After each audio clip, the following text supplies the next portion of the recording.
بسم الله الرحمن الرحيم. الأهلي يهزم بيراميدز ويتصدر الدوري بفارق 3 نقاط عن الغريم التقليدي الزمالك.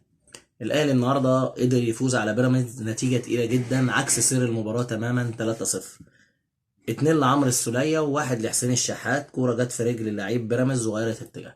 شوط أول سيطرة تامة مش شبه تامة للاعيبة بيراميدز وإضاعة أهداف لا تضيع، خاصة علي جبر اللي الكورة دماغه هي والشبكة، يعني مش عايزة تتلمس، عايزة تقف وتخبط فيه، وأطاح بيها فوق العارضة. أنا بقيت مستغرب.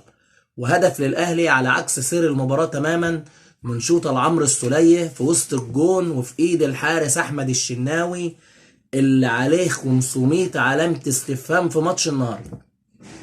شوفوا الجونين الأولانيين بتوع الأهلي، وشوفوا أحمد الشناوي اللي كان بيتخانق مع محمد الشناوي يبقى حارس مصر الاول، واللي كان واقف لمنتخب مصر حارس. لو حارس درجه رابعه كان هيصد الجون الاولاني والتاني، والتالت كمان لو عايز يصده كان صده. بيفكرنا بماتش الزمالك والاهلي ايام 3-0 لوليد ازارو لما كان بيقع. حارس ده صراحه ما يقفش تاني. اتفرجوا على الاجوان، شوفوا كرة عمرو السولية بعدها ب5 دقايق اتشاط الكورة على الشناوي مسقطة وفي الجون. محمد الشناوي حارس الاهلي طلعها بسهولة. عايز اعرف احمد الشناوي ما طلعش كرة الجون الاول ازاي وهي بمكانه وفي ايديه، وحط رفع ايده كده يا جماعة، عمل ايده كده واقف زي ما هو ما اتحركش. الجون الاولاني بنسبة 900% متساب من حارس مرمى كبير، المفروض ما يطلع. هي طلعت منه قبل كده بس المفروض ما يطلعش منه الحركه دي تاني.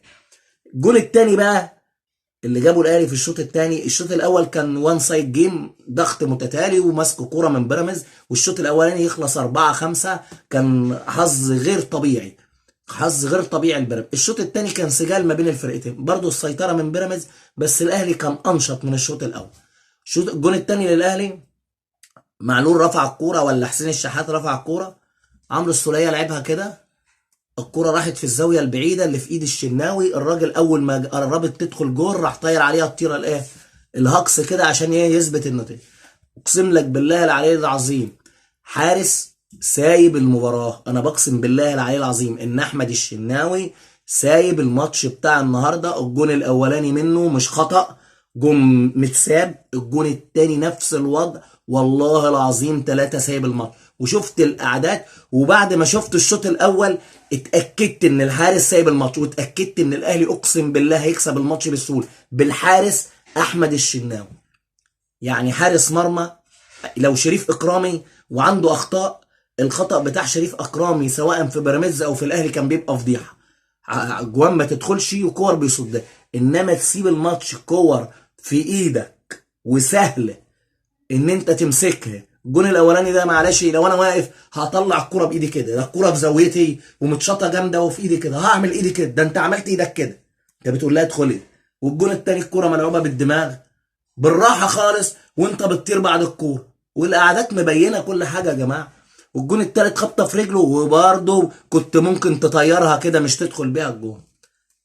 3 نقط للاهلي. انا صراحه على سير المباراه ما يستحقش ال3 نقط، لكن قدر الله ما شاء فعل. لعيبه بيراميدز عملت كل حاجه في الكوره بفكر مدربهم، بتضييع اهداف ما تضيعش.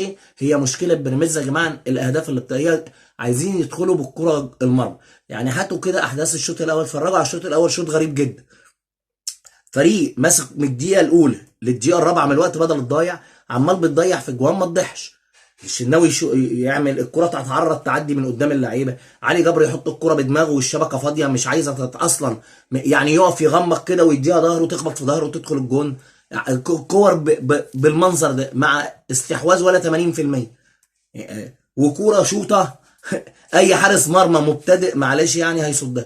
اي حارس مرمى مبتدئ هيطلعها كورنر عشان هي قويه فيطلعها كورنر بايديه زي اي حارس مرمى. اي حارس مرمى من الدرجه الثالثه كان ضيعها كورنر. انما سبحان الله الحارس نازل يخسر فريقه، مع ان فريق بيراميدز بيبقى هيدفع فلوس مدهوله اكتر من الاهلي والزمالك. لكن حارس المرمى الصراحه، حارس مرمى احمد الشناوي مش اول مره يعمل الحوارات دي. يعني احمد الشناوي عملها يوم ماتش الزمالك، وليد ازارو اما كان هيتنقل الاهلي واجتمعوا بيه ومش عارفه كان بيدي الكرة له ويزحلق، وكانت حاجات غريبة بتحصل برضه، وكانت نفس النتيجة كده. قدر الله ما شاء فعل. ماتش الزمالك النهارده هو يظهر اللي بيسيطر على المباراة، بيجي في الاخر يخسر. يوم مش كويس بالنسبة للزملكاوية، لكن البطولة لسه بدري فيه. يعني الزمالك النهارده خسر من اسوان 2-1 مع سيطرة على مجريات اللعب، لكن الزمالك ما استغلش الجماهير بتاعته وضغط على اسوان من اول دقيقة. جون جه عن طريق الخطأ في عبد الغني في اول الماتش، قلب الماتش في اول 5 6 دقايق، اتقلب الماتش في اوله.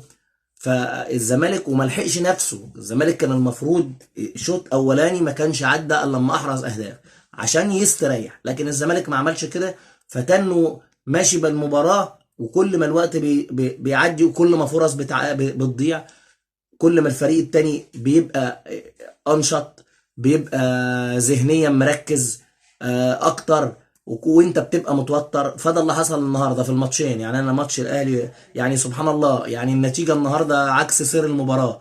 يعني النهارده لو هنقارن الماتشين ببعض هتلاقي الزمالك يكسب والاهلي يخسر. يعني لو جبنا نسبه مش الاستحواذ، عشان الكوره مش بالاستحواذ، الفرص الغريبه اللي ضيعها الزمالك يكسب مرتاح وبيراميدز يكسب مرتاح. لكن قدر الله ما شاء فعل. والماتشات الجايه ان شاء الله بالنسبه لنادي الزمالك، ماتشات الزمالك الجايه هتبقى جامده جدا جدا، خاصه لو تنتنا ماشيين بالفكر. يعني الماتش الوحيد اللي لعبناه بكل لعيب في مكانه هو ماتش الاسماعيلي. والماتش رغم ان الاسماعيلي احرز فينا اول 5 دقايق جون، كان باين المباراه ان الزمالك هيكسب. كان باين مش الاستحواذ بس، الفرص اللي بتضيع الزمالك بيروح كتير لكن النهارده مش عارف. دايما فيريرا يحط كل لعيب مش هنقدر نقول عليه حاجه، لان الراجل اللي عنده نجاحات كتير، نجاحات كتير جدا مع الزمالك، فمش هنقدر نتكلم عليه ولا نقول عليه حاجه. هنقول قدر الله وما شاء فعل. يوم وعدى وما كناش محظوظين فيه. نفس الوضع المنافس، يوم برضه وعدى وكان محظوظ فيه. كان اغلب الوقت النهارده الاهلي كان بيدافع، ما كانش بيهاجم، عشان هو عارف ان فريق بيراميدز اعلى. وبقول للكابتن احمد الشناوي مبروك الفوز النهارده. انت تألقت وعملت مباراه كبيره تستحق عليها المكافأة الاجاده. وما تنساش تعمل لايك وشير وتشترك في القناه.